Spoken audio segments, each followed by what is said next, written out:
Hey guys, it is Bronzeleague here, and I'm back with some more Alien Isolation action. And apparently the whole objective of the last mission was to watch someone get murdered right in my face, to piss off the alien, to die a couple of times. I think that was key. And now I am trying to get a trauma kit for Taylor. It's been so long, I don't even remember her name. The alien's on my ass. I'm gonna need this to... Wait. What? Find a trauma kit? Is there just one kicking around here? Does that mean I have to go back upstairs? Oh. Stun baton.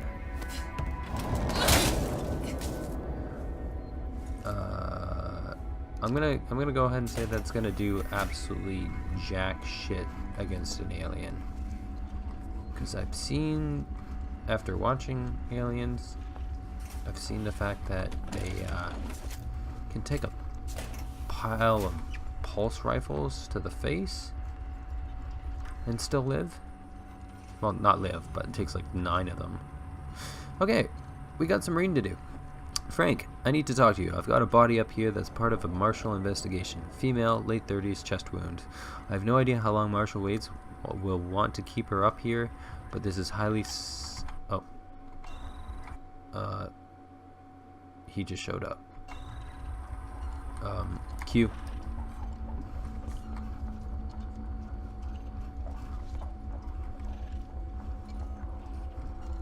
Am I safe in here? Can I keep reading? I'm gonna keep reading.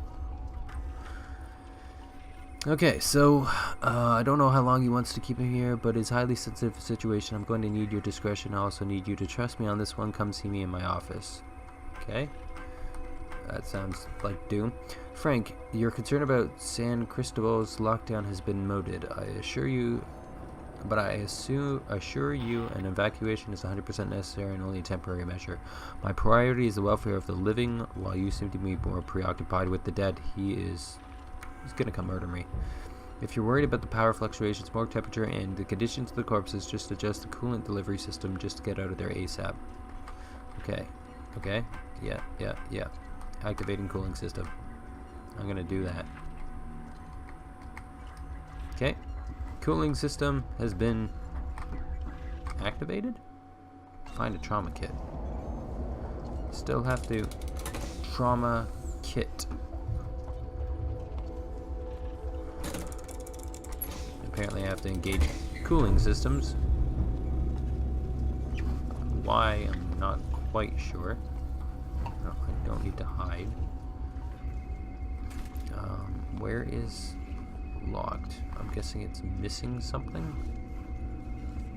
Is it going to be in this room?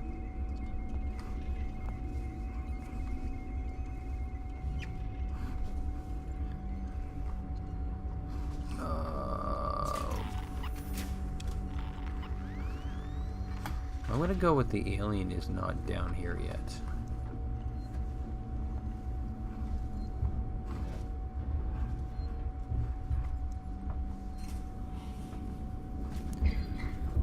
I'm gonna go with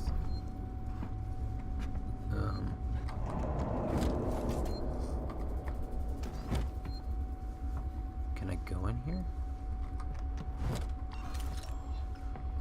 No.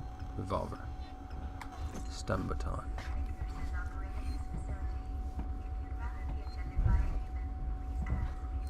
I want to be attended by humans. Creepy. Creep. Okay, so I had to restore coolant because, or else, apparently I like rooms cold. I need cold rooms. You know what? The alien's not even here. Why am I creeping around? I like this. I got frost there. That's a nice touch. Okay, so now I can go in that room.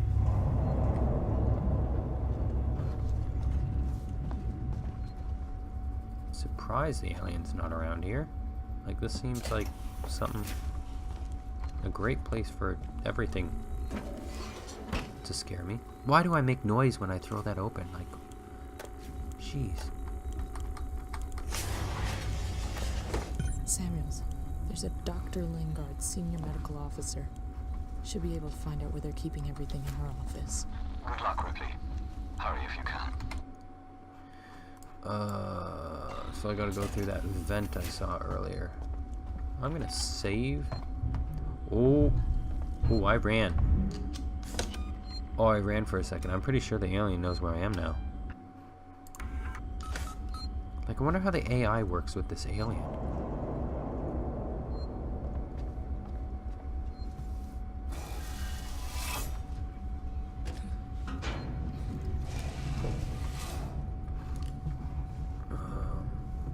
Climb.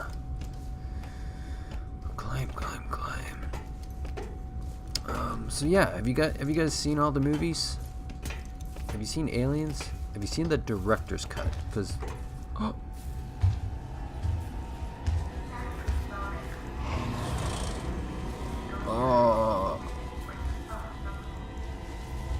oh, he's right up there.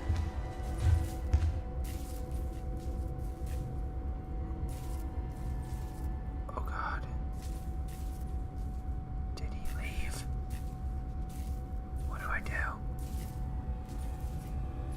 The music is menacing, which usually means the alien's around.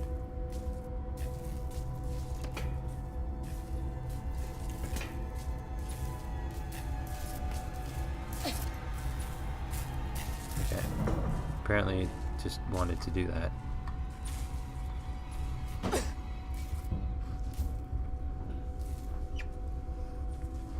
Now remember, it's back on hard, guys, so I'm kind of screwed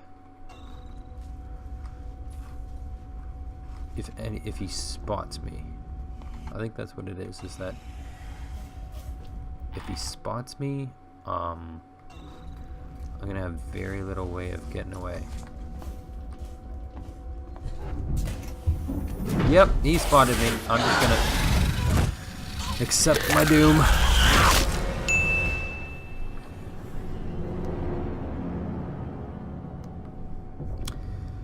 The alien has heightened senses. It will spot you quicker than human or androids. The motion tracker is accurate only in one direction. Yeah, I know that. I learned that from the aliens.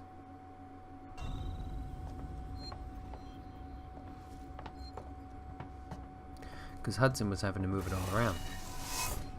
You're just reading me. No, it ain't you. They're inside the perimeter. They're in here. Now, like I said, there was something that there was some nuance in the movie.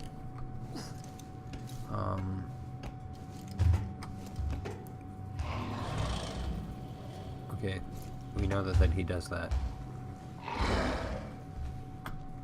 But he is right there. I don't think I'm allowed to go there just yet. Okay.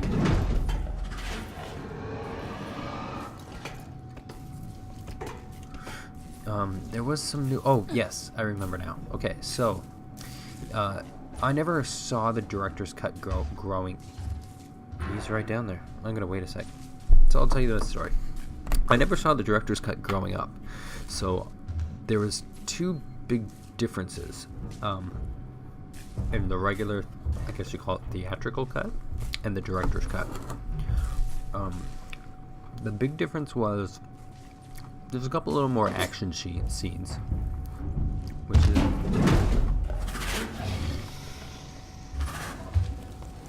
which isn't that big of a deal.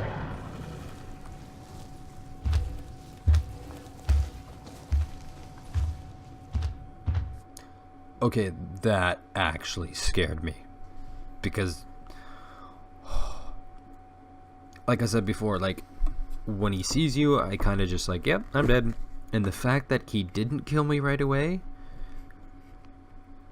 maybe give me this weird, uneasy feeling. Okay. So as I was saying, there's a little bit more action scenes with some auto tracker guns. With the tunnels. This is unbelievable. 20 meters in closing. 15. How many? Can't tell. Lots. D-gun's down 50%. C-gun's right behind it. Stopping them. This ain't stopping them. 150 rounds on D. Come on, baby. Come on. 100 rounds. And that's cool. Like, I remember seeing that for the first time when I was in high school, and I was just in love with those scenes because I never saw them in this movie that I've seen a billion times. Is that him? Oh, okay, so he's gone that way,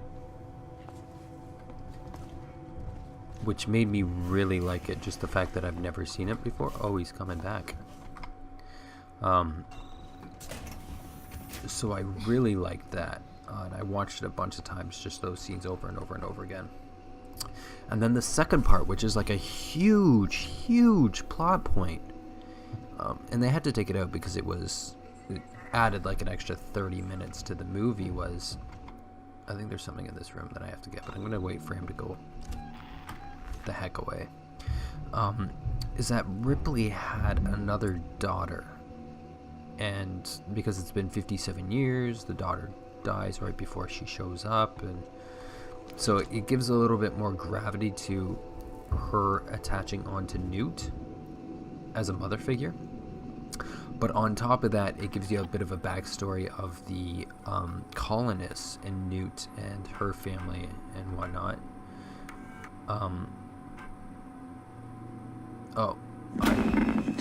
This is Lingard, Senior Medical Officer at Sevastopol Station. I want to... If that door opens, I'm gonna cry. I want to state... For the record. I have been placed under duress with regards to my patient Zero. And Ransom, Seegson's head of operations, he made certain threats for my career and my certification. I want that on record. God. That woman needed help. I didn't know what type of parasite she had encountered, but it had planted something inside her. I am so sorry. I had no way of knowing what would happen. Yeah, well, now you do. Okay, so so there's a little bit of backstory about the colonists, and the colonists that originally get the note to go out to the ship. Hey, Al. What? You remember you sent some wildcatters out in the middle of nowhere last week, out past the Ilium range? Yeah, what? Well, one of them's on the horn, Mom and Pop's survey team. Says he's onto something, wants to know if his claim will be on it. Why wouldn't his claim be on it? Well, because you sent them out to that particular middle of nowhere on company orders, maybe? I don't know. Christ. Some hunch in a cushy office on Earth says, go look at a grid reference. We look. They don't say why, and I don't ask. I don't ask because it takes 2 weeks to get an answer out here, and the answer is always don't ask. So what do I tell this guy? Tell him, as far as I'm concerned, if he finds something, it is his. Where the alien is. Now, because I'll finish up with the story and then I'll start a new video. But because I didn't get to see that as a kid over and over and over again, I thought it was amusing, but I didn't really pay attention. But there's a line later on in the movie that becomes very important, and it's about Ripley yelling at Burke saying, "Why did you send them out there? Why didn't you warn them?" And he replies back with, "Well, how was I supposed to know that there's a ship there? What if there wasn't a ship? What if he's trying to shift the blame and whatever." But they will know better, Burke. For me. Just just like they'll know that you were responsible for the deaths of 157 colonists. Wait a second. You sent them to that ship. You're wrong. I just checked the colony log. Directive dated 6/12/79, signed Burke, Carter J. You sent them out there and you didn't even warn them. Why didn't you warn them, Burke? Okay, look. What if that ship didn't even exist? Did you ever think about that? I didn't know. So now if I went and made a major security situation out of it, everybody steps in, administration steps in, and there's no exclusive rights for anybody. Nobody wins. So I made a decision, and it was wrong. It was a bad call, Ripley. It was a bad call. Bad call. Right. These people are dead, Burke! Don't you have any idea what you've done here? Well, I'm gonna make sure that they nail you right to the wall for this. You're not gonna sleaze your way out of this one. Right to the wall.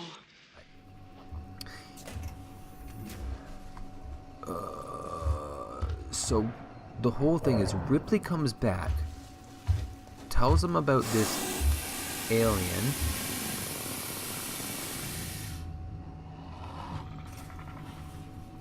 and then Burke sends the colonists to the ship.